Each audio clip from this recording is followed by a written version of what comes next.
Neat paper leak అయిన వెంటనే 11 మంది ఫ్యాకల్టీలను ప్రభుత్వం వెంటనే గుర్తించి వాళ్ళని అరెస్ట్ చేయడం, వాళ్ళకి చర్యలు తీసుకోవడం, దీంతో సంబంధం ఉన్న 17 మందిని అరెస్ట్ చేయడం, వాళ్ళ చర్యలు తీసుకోవడం, సాక్షాత్తు కేంద్ర విద్యాశాఖ మంత్రి గారు క్షమాపణ చెప్పడం, వారు స్వయంగా సిబిఐకి లెటర్ రాయడం, ఇవన్నీ జరిగినాయి. కూడా ప్రభుత్వం స్పందించింది, అన్ని రకాల చర్యలు తీసుకుంటున్నది. దాంతో పాటు విద్యార్థులకు విద్యా సంవత్సరం నష్టపోకుండా ఉండాలనే ఉద్దేశంతో 40 days లోపల తిరిగి ఎగ్జామ్ నిర్వహించి ఫలితాలు ప్రకటించి కౌన్సిలింగ్ సిద్ధమైంది. ఇది ప్రభుత్వం యొక్క నిబద్ధత. దీన్ని గుర్తించాల్సిన అవసరం. రేపు కౌన్సిలింగ్ కూడా ప్రారంభం కాబోతున్నది. ఇన్ని రోజులు ఆందోళన ఎక్కలేదు. ఎందుకంటే ఎగ్జామ్ స్టార్ట్ అయింది, కౌన్సిలింగ్ ఎగ్జామ్ అయిపోయింది, రిజల్ట్స్ వచ్చినాయి, కౌన్సిలింగ్ సిద్ధమవుతున్నారు. ఇన్ని రోజులు దేశవ్యాప్తంగా ఇక్కడ ఆందోళన సరే ఇబ్బంది కంపల్సరీ ఉంటుంది, బాధపడాల్సిందే, అందరూ కూడా బాధపడాల్సిందే వాస్తవం కూడా. కానీ అయినప్పుడు కూడా ఢిల్లీ కేంద్రంగా విద్యార్థులు ఆందోళన చేస్తున్నారు, దీక్ష చేస్తున్నారు. దానికి ప్రభుత్వం పర్మిషన్ ఇచ్చింది, పోలీస్ సెక్యూరిటీ ఇచ్చింది, అన్ని రకాల సహకరిస్తామని చెప్పినాం, ప్రభుత్వం చెప్పింది. విద్యార్థులను భావించే ప్రభుత్వం పర్మిషన్ ఇచ్చింది. కానీ ఈ పరిస్థితుల్లో విద్యార్థుల ముసుగులో కొంతమంది అసాంఘిక శక్తులు, అరాచక శక్తులు, సంఘ విద్రోహ శక్తులు చేరి ఏ విధంగా విధ్వంసం చేశారో మనందరూ చూశారు. పోలీసుల మీద దాడులు, జర్నలిస్టుల మీద దాడులు, దేశ వ్యతిరేకంగా నినాదాలు చేసుడు, సనాతన ధర్మానికి వ్యతిరేకంగా నినాదాలు చేసుడు, సంబంధం లేని నినాదాలు చేసుడు, విద్యార్థులు రెచ్చగొట్టే విధంగా నినాదాలు చేసుడు, మహిళా జర్నలిస్ట్ పట్ల ఏ విధంగా అసభ్యంగా వివరించారో మనం చూస్తాం. దానికి సంబంధించి వీడియోని ఒక్కసారి ప్లే చేస్తాను.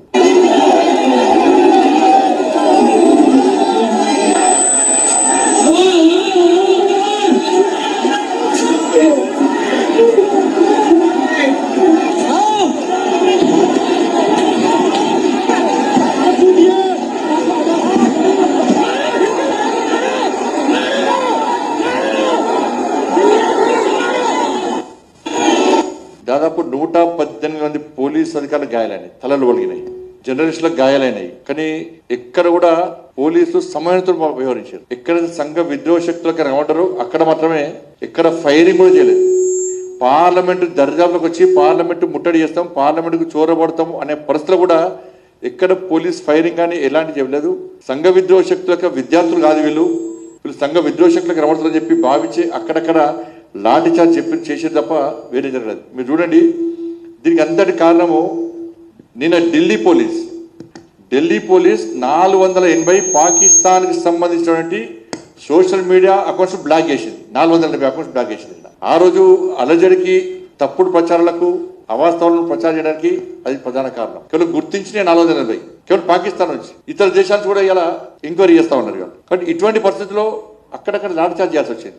అంతే తప్ప విద్యార్థులను కొట్టాలే అని కాదు. దెబ్బలు తిన్న వాళ్ళు సగం మంది కూడా ఎవరు విద్యార్థులు కాదు, అలా కొంతమంది ఉండొచ్చు. ఇవాళ మేము అడుగుతున్నాం, ఇవాళ నీటి ఆందోళనకు 370 ఆర్టికల్ సంబంధమైంది, నీటికి ఆజాద్ కాశ్మీర్ కు సంబంధమైంది, నీటికు బంగ్లాదేశ్ కి సంబంధమైంది, నీటికు పాకిస్తాన్ సంబంధమైంది, నీటికు నేపాల్ సంబంధమైంది, నీటికు శ్రీలంకకి సంబంధమైంది, నీటికు సనాతన ధర్మానికి సంబంధమైంది, నీటికు శ్రీరామచంద్రునికి సంబంధమైంది, నీటికు సీతమ్మవారికి సంబంధమైంది, నీటికు దేశ వ్యతిరేక నినాదాలకు సంబంధమైంది దాని గురించి. ఇవాళ నీటికు వల్ల అన్యాయానికి గురైనటువంటి విద్యార్థులు ఉంటే వాళ్ళు ఎవరు కూడా నిజంగా విద్యార్థులు చేసేవాళ్ళు కాదు. వాళ్ళు నీటి విద్యార్థులు బాధపడి ఆందోళన చేస్తే వాళ్ళ చేతిలో రాళ్లుండయి, విద్యార్థుల చేతిలో రాడ్లుండయి, విద్యార్థుల చేతిలో ఆయుధాలుండయి, విద్యార్థుల చేతిలో కట్టలుంటాయి. విద్యార్థులు అయితే వాళ్ళందరూ డాక్టర్ కావాలనుకుంటున్నారు. మేము కష్టపడకుండా మాకు అన్యాయం జరిగింది, మేము డాక్టర్ కావాలనుకుంటే కాలేకపోతామని చెప్పి ఆవేదనతో ప్రభుత్వానికి వ్యతిరేక నినాదాలు ఇవ్వచ్చు,